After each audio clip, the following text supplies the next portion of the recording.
Hello, ma'am. Good evening, sir. You can start now, sir.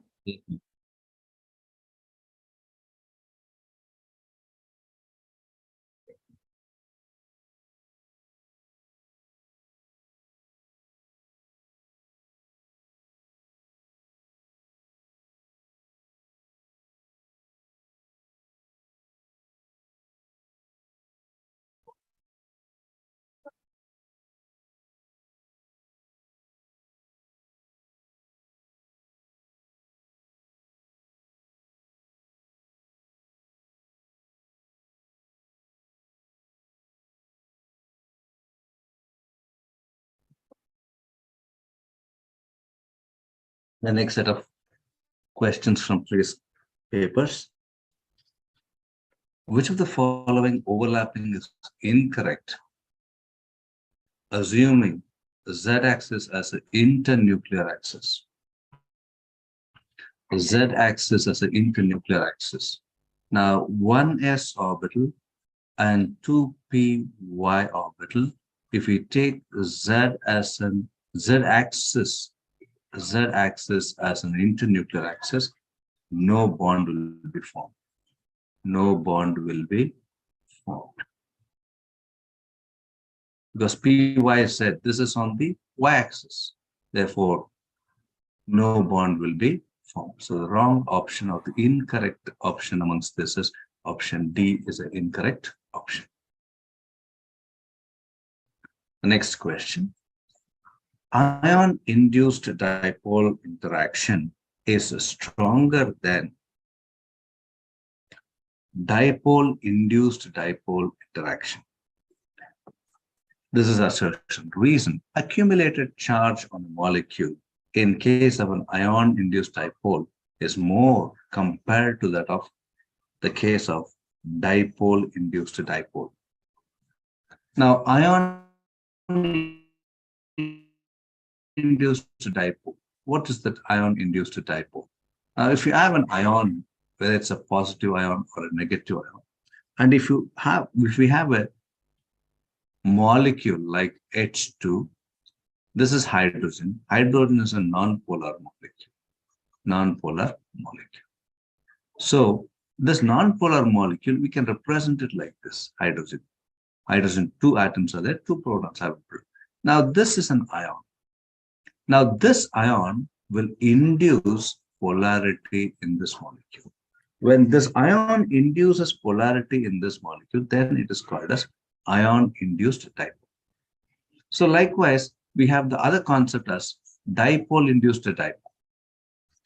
Dipole-induced dipole. So in both, ion-induced dipole interaction is stronger than dipole-induced dipole interaction. This is true.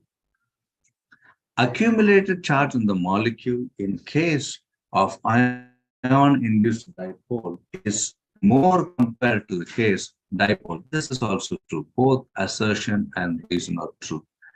Therefore, the answer for this question is option 1. The next question, IUPAC name of the complex. Now, the complex, what they've given is PT, NH3 3 times, Br, NO2, Cl, and we have in the brackets chlorine. Now, outside the square bracket, you can see we have a chloride ion. When outside the bracket, we have a chloride ion, it is a clear indication that the complex is a cationic complex. Because chlorine is negative, so the complex should be positive. The rule says positive ion has to be named first. Now, before we name the positive ion, we should find the oxidation number of platinum. As a whole, the charge in the platinum is 0. Chlorine is -1. Here also we have a chlorine, -1. Nitrite and NO2 minus, it is again -1. Bromine is negatively charged. Ammonia is neutral, 0. And platinum we are finding. So the oxidation number of platinum is +4. Now, in order to name a cationic complex, we have different types of ligands. Amine, A comes first, amine. Next is bromo, B.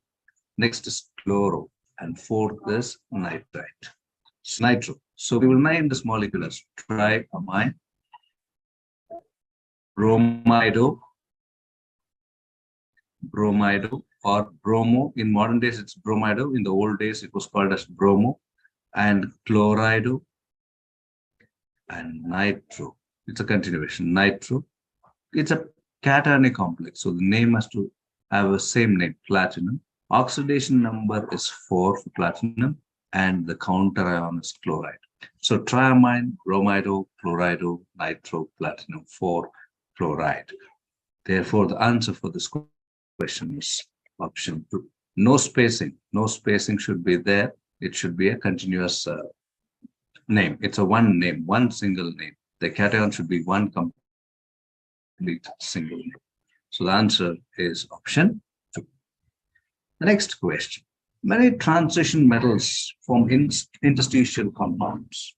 The character of these interstitial compounds are they have high melting points, higher than those of pure metals. They are very hard. They retain metallic conductivity. They are chemically more reactive than pure metals. They are chemically reactive than pure metals is a wrong option. They have high melting point, higher than the pure metals, true. They are very hard, this is true. They retain their metallic conductor, true. And chemically more reactive is a wrong option. Hence, the answer for this question is option 1. Which of the following is mismatched for hydride?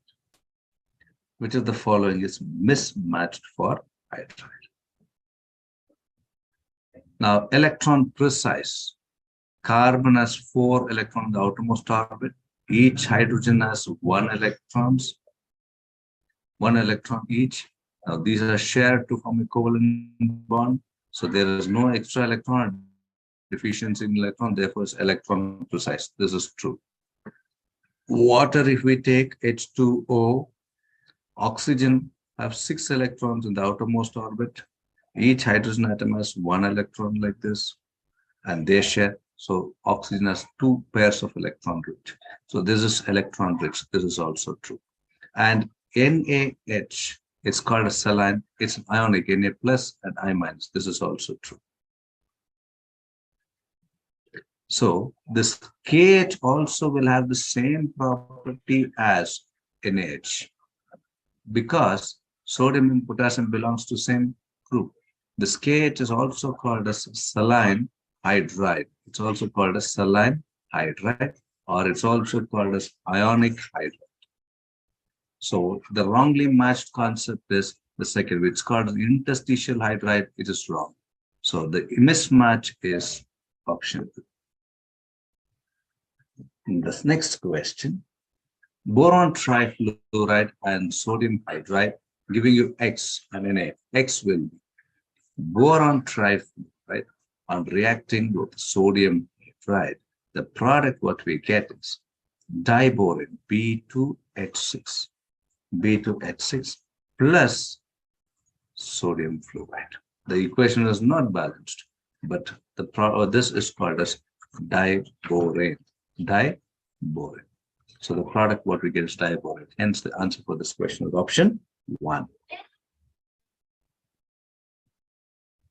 Which element does not show allotropy? Carbon, if we take, carbon has 3 allotropic forms, carbon 12, carbon 13, carbon 14. Here. Now they're saying which element it does not show allotropy. Nitrogen does not show allotropic forms. So nitrogen does not exhibit allotropy. It's a direct answer. Remember nitrogen. Next question. Hot and concentrated sulfuric acid acts as a strong oxidizing agent. Which of the following element oxidized with concentrated sulfuric acid into 2 gaseous products? See, concentrated sulfuric acid is a good oxidizing agent because it will decompose to give water, sulfur dioxide, and nascent oxygen. Since it gives nascent oxygen, it will be a good oxidizing agent. The question is very clear. 2 gaseous products. One gaseous product is already based on sulfur dioxide. That is sulfuric acid decomposition itself gives sulfur dioxide. When this is allowed to react with carbon, carbon reacts with the nascent oxygen to form carbon dioxide. So multiply this equation by 2 to balance oxygen. So when we add, we get carbon, and this 2 oxygen will get cancelled. 2H2SO4 will give you 2H2O plus sulfur dioxide gas, and you get carbon dioxide gas. 2 gaseous products. All the other will give you 1 gaseous product.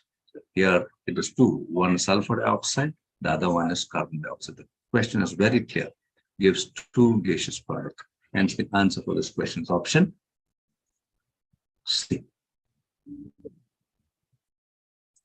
The next question, the IUPAC nomenclature of an element with electronic configuration, radon configuration, 5F14, 5F14, 6D1, and 7S2.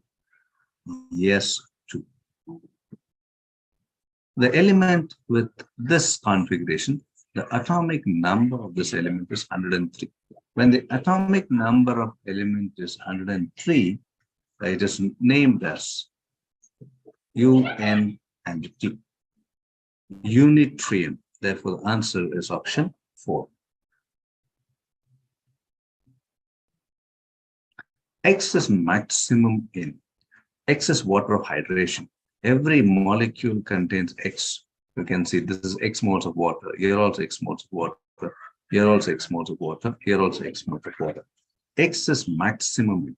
X is maximum in magnesium sulfate. It has 7 moles of water of hydration. So X is maximum in magnesium sulfate, 7 moles. All others will have 5 moles. So this is 7 moles of water. The next question, chlorine and water gives X plus HCl. X will be. Chlorine reacts with water. Now, X plus HCl. Now, if you observe this equation very carefully, 2 chlorine and 2 hydrogen. So they have given 1 HCl.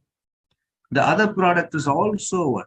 HCl. The second molecule formed is also HCl, 2 HCl.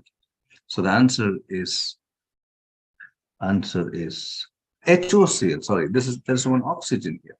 There is an oxygen here. So it is not HCl, it is HOCl. So second, there's an oxygen. So it's HOCl. Answer is 1. The next question. SN2 reaction will be negligible in. SN2 reaction will be negligible in.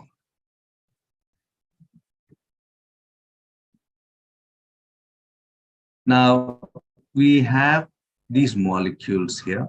That is, it's not a benzene ring. It's a cyclic compound. This is option 1. The second molecule, they represent it like this.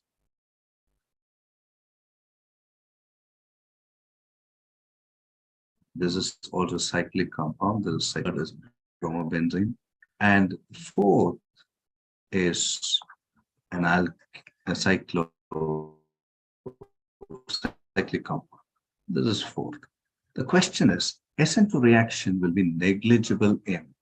Tertiary carbon compounds are more prone to SN2 mechanism. But here, the question is, SN2 reaction will be negligible.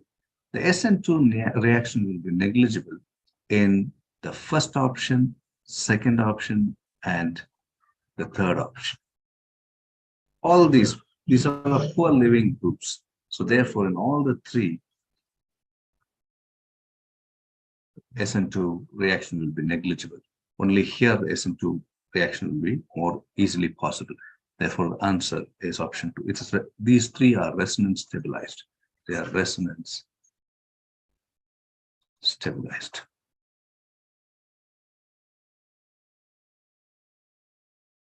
So therefore, SN2 mechanism will be shown easily by the option 4. The next question.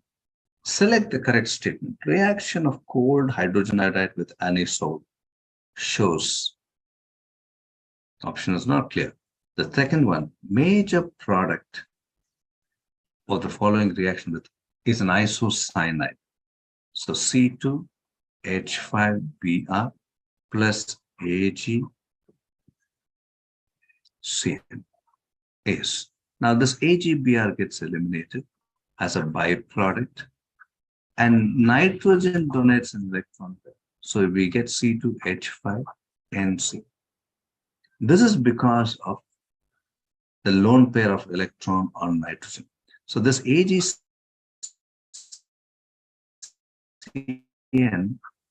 has a covalent character. This AgCN has a covalent character.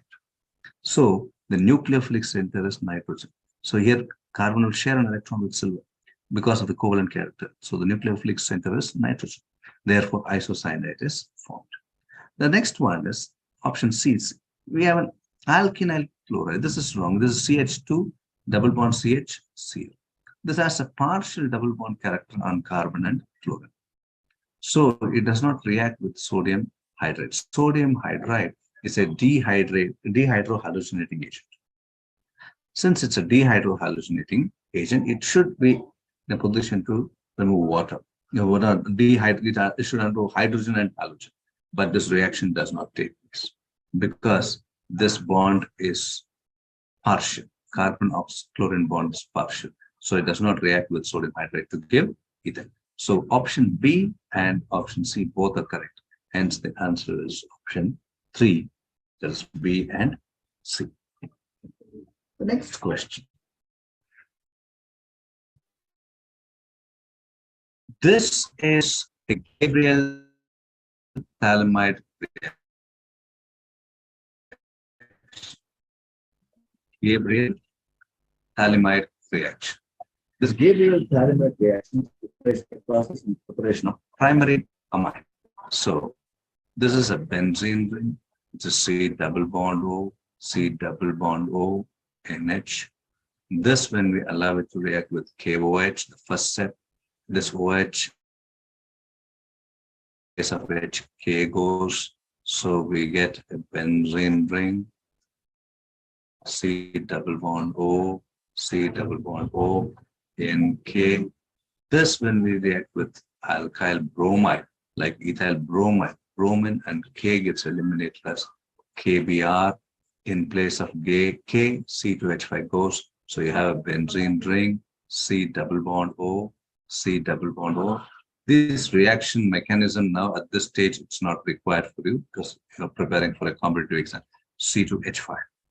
This, when we hydrolyze in the presence of an acid, we get here, the bond does not break here, sorry. The bond does not break there. The bond breaks here and hydrogen gets attacked here and OH gets attacked here, two OHs. Therefore, we get C double bond O, OH here, C double bond O, OH here, and the product we get is C2H5, NH2. This is a primary amine. This is a method of preparing primary aliphatic amine. So the answer is in the B, this is phthalic acid and this is ethylamine. So the answer for this question is option phthalic acid and ethylamine. It's a direct question, Gabriel phthalimide reaction. Next, which of the following is incorrect? Which of the following is incorrect? At isoelectric point, amino acids exist as Viterone. Amino acids, alpha amino acids. We can represent alpha amino acid like this. This is the general representation of alpha amino acid. At isoelectric point, what happens is this hydrogen will be donated to hydrogen. So therefore, we have RCH, COO minus, and NH3 plus. This kind of ion is called as Zwitter ion. It's called as Zwitter. So therefore, the answer is, this first is correct. Glucose, fructose, and mannose forms same osozone. Osozone is a reaction with phenyl hydrogen. When it's allowed to react with phenyl hydrazine, the product what we get is called osozone. So this is also true. Tripeptides have 3 peptide bonds. Tripeptide has 2 peptide bonds. So number of peptide bonds is found out by the formula N minus 1. N stands for number of alpha amino acid. Now, when we say tripeptide, we have 3 alpha amino acids. So 3 minus 1 will be 2. So number of peptide bonds will be 2. And here they mentioned to be 3. So this is incorrect. DNA and RNA chirality is due to dextrose sugar component, deoxyribose and ribose sugar. That is also correct. So the answer, the incorrect answer in this is option 3. Tripeptides have 3 peptide bonds is a wrong statement. It has only 2 peptide bonds. Formula I told you it is N minus 1. N stands for number of amino acids, alpha amino acids. Next question. Match the column. Match the column. Now, sucrose is a disaccharide, C12H22O11. This on hydrolysis, we get alpha D plus glucopyranose, alpha D plus glucose, and beta D minus fructose. So for sucrose, it is option 3. For A, it is option 3. Now, maltose. Maltose also has the same molecular formula. It's a disaccharide, C12H22O11.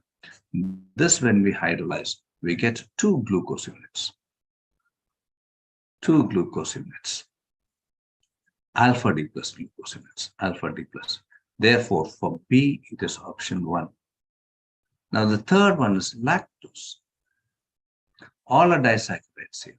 Lactose on hydrolysis gives beta D plus galactose and beta D glucose unit. So for lactose, it is 4. And cellulose, it is D. Cellulose is a polymer made of beta D glucose unit. Hence, the answer for this question is option 2. Which of the following is optically inactive? For a molecule to be optically active, it should have a chirality center.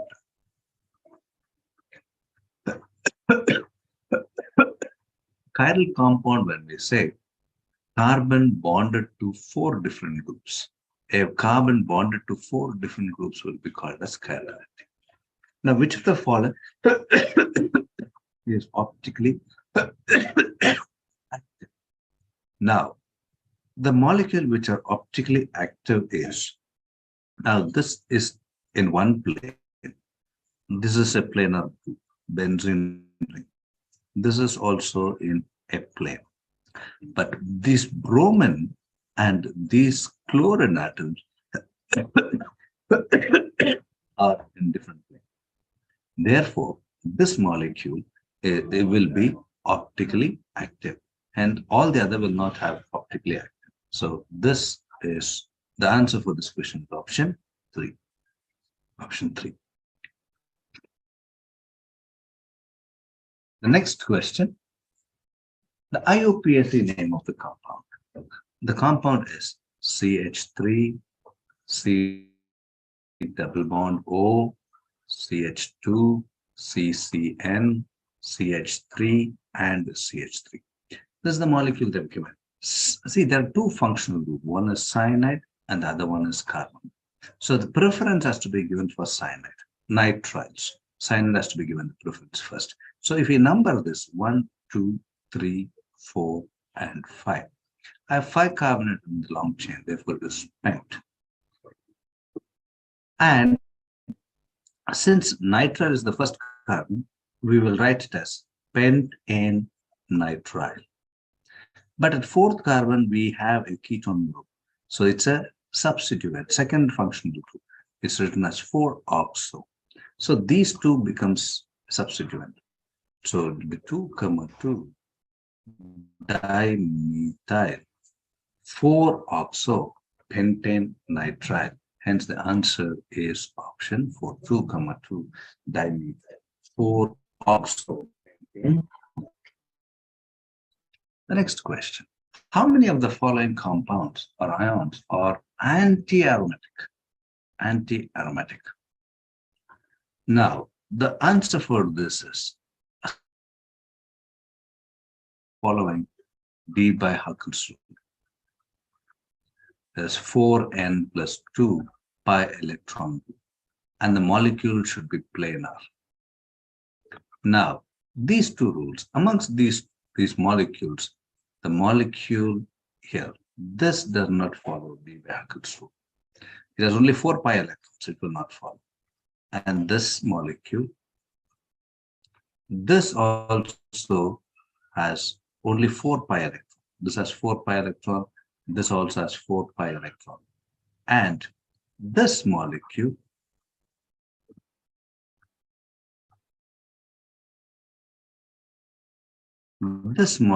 also does not follow D by Huckel's rule. So these three are anti-aromatic. All other molecules are aromatic. Looks very complex. Therefore, the number of molecules or ions, this is an ion, negative charge, which is anti-aromatic. So therefore, the answer is option 1. In which of the following lone pair of nitrogen is not involved in resonance? In which of the following the lone pair of nitrogen is not involved in resonance? Now, the third option, if we write, it's like this.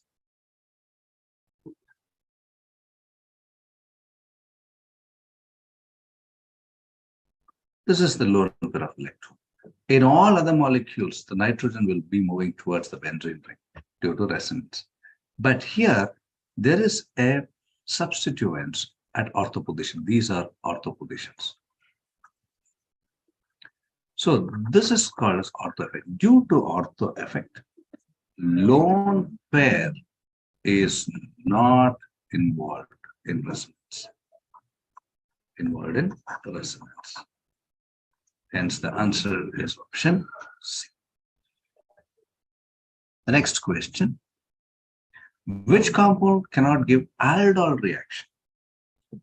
So there's two types of reactions which you should remember. One is aldol, the other one is Cannizzaro reaction.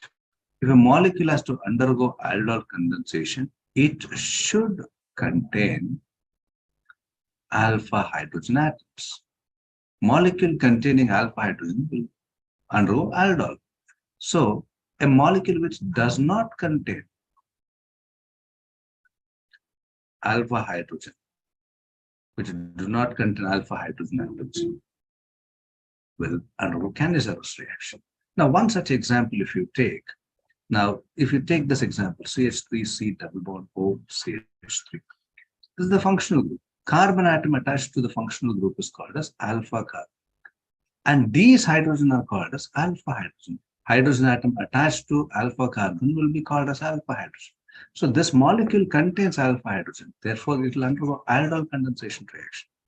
But if you observe the fourth option, that is benzaldehyde, what is mentioned here? It is CHO, benzaldehyde. This contains a carbon here. This is an alpha carbon, no doubt about that, because carbon atom bonded to the functional group. But this carbon contains no alpha hydrogen. Since no alpha hydrogen, it will undergo Cannizzaro reaction. It will not show aldol condensation. So the compound which does not give aldol condensation reaction is benzaldehyde. That is the fourth option. This contains alpha hydrogen. This also contains alpha hydrogen. This also contains alpha hydrogen. This is a functional group. These are alpha carbon atoms here. These are alpha carbon. We have CH2 here. Here we have CH2. Here, this is alpha hydrogen. These are alpha hydrogen. So all this will show aldol condensation. And this will not show aldol condensation reaction because the fourth option does not contain alpha hydrogen, as I explained. The next question. Which of the following statements are correct about melamine formaldehyde polymer. It is a polymer formed by condensation. True, it is a condensation polymer. It is used in the manufacturing of unbreakable crockery. This is also true. A resin intermediate formed during the process of polymerization. This is also true. So the statements regarding this melamine formaldehyde polymer, all the statements are true. The next question. Identify numbers of alcohol, those which show rearrangement during dehydration with concentrated sulfuric acid. So the molecules which show dehydration, alcohols, those will show dehydration during treatment with concentrated sulfuric acid. Alcohols upon treatment. Alcohol upon treatment with concentrated sulfuric acid will give a carbocation intermediate. We will give a carbocation intermediate. This rearrangement is possible in order to gain stability. In order to gain stability. So whenever an alcohol is treated with concentrated sulfuric acid, we get a carbocation intermediate. And this carbocation will undergo rearrangement in order to form a stable compound. So amongst the following, the first one is an alcohol, the third is an third molecule, the fourth molecule,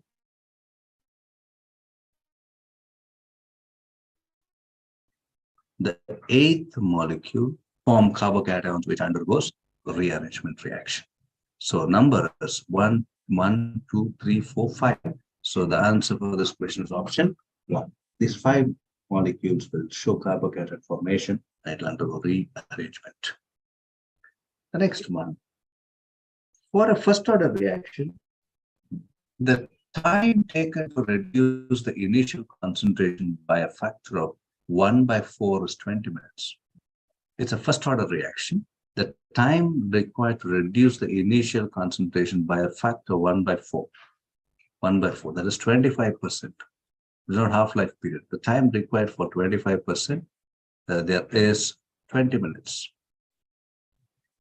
The time required to reduce the concentration by 1/2. The time required to reduce the concentration by 1/2. 50%, what is the time they're asking? So the answer should be almost equal to 50, close to 50, double. So time required for 1/4 divided by time required for half. It will be log 4 minus log 3 divided by log 2. That will be around 48.2 minutes. It's around double, it's 50%. So, or else we can use a formula or rate constant of first order reaction and solve this. So for time required for 25%, the time required for 25% is equal to 2.303 by K log of 25% means 100 by 75. That is log 4, this 4 by 3. Now time required for 50%, that is T half, 2.303 by K log of 100 by 50%. So this is log 2. So if you do, this is marked as equation 1, this is marked as equation. Equation 1 divided by equation 2. That is what we have done here. And the answer will be almost equal to 50. 50 minutes it should be precisely. So the closest answer is 48.2. The next question. When 1 Faraday charge is passed through molten magnesium chloride and 2 Faraday charge is passed through aluminum chloride, the ratio of number of moles of aluminum and magnesium and aluminum deposited at the electrode. So magnesium chloride, N into valency is equal to 1. So N will be half. Now, in case of aluminum chloride, it is N into valence factor, that is 2. So N will be equal to 2 by 3. So ratio of moles is equal to 1 by 2 is to 2 by 3, or it is 3 is to 4. The ratio is 3 is to 4. So here N by V is 1 Faraday charge, and here N into V is 2 Faraday, the charging. So therefore the N values will be 1 by 2 and 2 by 3. The valency of magnesium is plus 2. Valency of aluminum is plus 3. Magnesium valency is plus 2, aluminum is plus 3. So N into valency of magnesium is 2 is equal to 1 Faraday. So N will be equal to 1 by 2. Similarly, here it is 3. So N will be 2 by 3. So the answer is option A, or 1, 3 is to 4. The next question. At 80 degrees Celsius, the vapor pressure of a pure liquid is 520 millimeters of mercury, and the pure liquid B is 100 millimeters of mercury. If a solution of A and B boils at 80 degrees Celsius and 1 atmospheric pressure, the mole percentage of A in the liquid mixture is, so 1 atmosphere is equal to 760 millimeters of mercury. So the total pressure will be equal to mole fraction of A into vapor pressure of A, pure component, plus mole fraction of B into vapor pressure of the pure component B. The total pressure they've given is 760 millimeters. Total pressure is 1 atmospheric pressure. It is 760 millimeters. That is equal to XA into 520. In the first case, A has the pressure 520 plus of number of moles of B can, because XA plus XB will be equal to always 1. So XB will be 1 minus XA. So we can write 1 minus XA into P naught of B. P naught of B is 1000. So that will be equal to XA into 520 plus 1 minus XA into 1000. So if you solve for XA, so 480 XA will be equal to 240 you'll get. So XA will be equal to 1 by 2. Therefore, mole percentage of A is 50%. 50%. The answer is option D. Option 4. The next question. In face-centered cubic crystal arrangement, A and B atoms, atoms A are of the corner and of the unit cell, B is at the face center. So we have a cube and atom A are at the corner. Atom A are at the corner. 8 corners we will have. 8 corners we will have. And B are at the center of the face. So 6 faces we have. 6 faces. One of B is missing. So assuming that B which is away, the face which is away from B is missing. The simplest molecular formula. Corner atom contribution is 1 by 8. Since we have 8 corner atom, it is 1. Face-centered contribution is 1 by 2. And we have 5. A1, B, 5 by 2. So in order to make it whole number, it is A2, B5. The crystal has a structure A2, B5. It is option C. The next question. Given below are few electrolytes, indicate which one among them will bring about coagulation of gold salt quickest in the least concentration. This is based on Hardy's and Schell's rule. Greater the valency,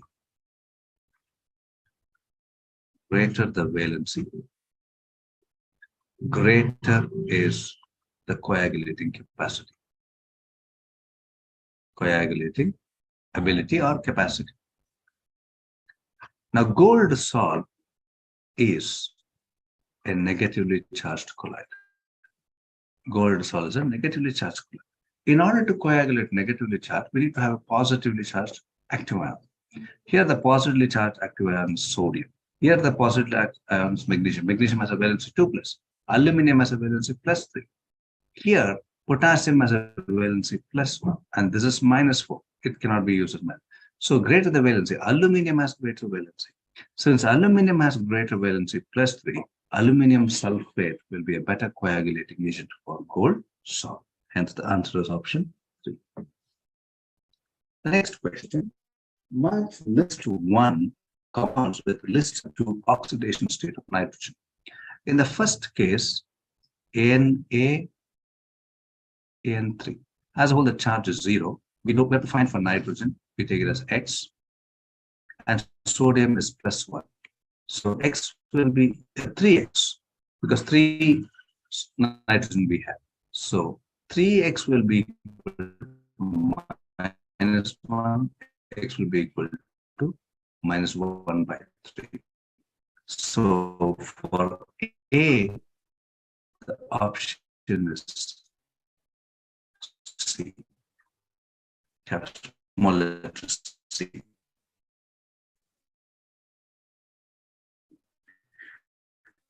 The next molecule is N2H4.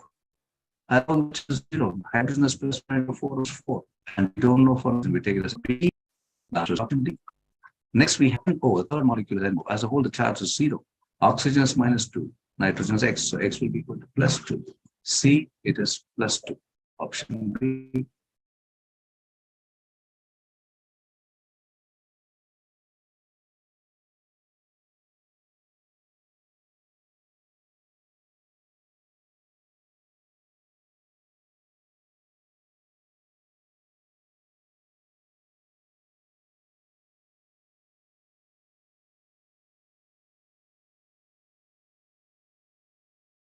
N2O5, as a whole, the charge is 0. Oxygen is minus 25, is minus 10. And nitrogen is X. Since 2 nitrogen, 2X will be equal to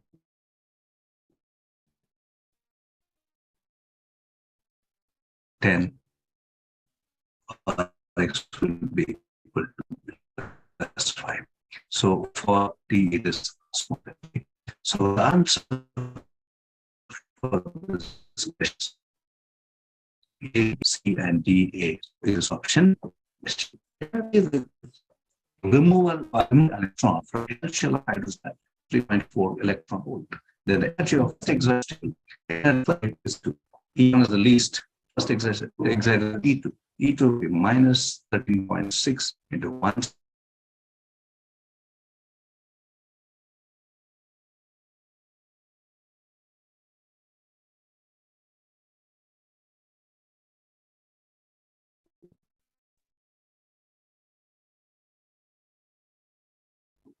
This issue with the internet.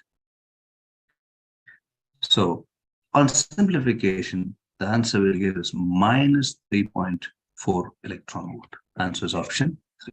I think we should, this is a network issue. We'll continue the rest of the questions